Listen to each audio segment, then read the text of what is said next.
हदगाव तालुक्यातील 10 ते 12 गावातील नागरिकांना भगरीतून विषबाधा झाली असून अंदाजे 60 ते 70 नागरिकांना विषबाधा झाली आहे। त्यांच्यावर उपजिल्हा रुग्णालय हदगाव येथे उपचार सुरू आहेत। प्रभारी वैद्यकीय अधीक्षक डॉक्टर स्वामी यांनी सर्वांची प्रकृती चांगली असून त्यांच्यावर पुढील उपचार चालू असल्याची माहिती दिली। सध्या एकादशी व महाशिवरात्रीच्या निमित्ताने नागरिक हे मोठ्या संख्येने उपवास धरीत आहेत।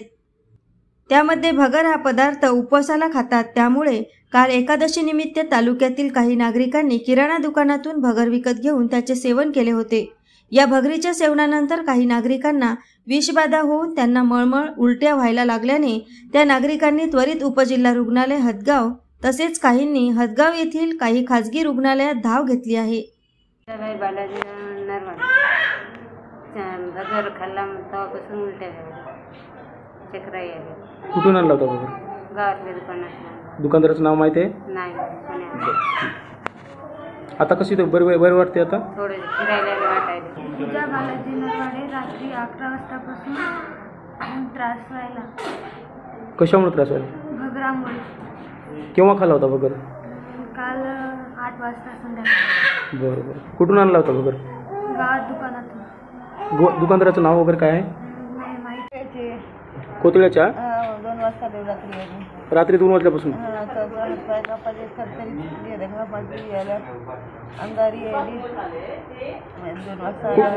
कुठून आणला होता भगर? दुकानातून आणला होता। कोणत्या दुकानातून? कोतळ्यामध्ये? कशामुळे झालं? भगर खाऊन 8 वाजता खाल्ला भगर। 3 वाजतापासून सुरू झाले चक्र चळचळ काप। कुठून आणला होता भगर? गावातल्या दुकानातून। आम्ही भगर रात्री फराळाचा भगर खाल्ला। त्याच्यामुळं आम्हाला ॲसिडिटी वाटलं, पण चक्र यायला लागले, तर मळमळ करायला लागलं, उलट्या जास्त झाल्या, तर हातपाय असे चळचळ कापायला लागले। तर जेवढा भगर खाल्ला तेवढा पडून गेला। असं सगळं काहीच समजून झालं, असं माणसाला बोलायचं सुद्धा वाटण झालं।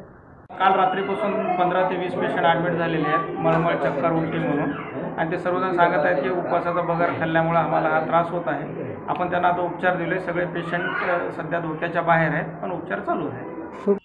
AS न्यूज महाराष्ट्र करिता नांदेड हदगाव येथून प्रतिनिधी भगवान कदम।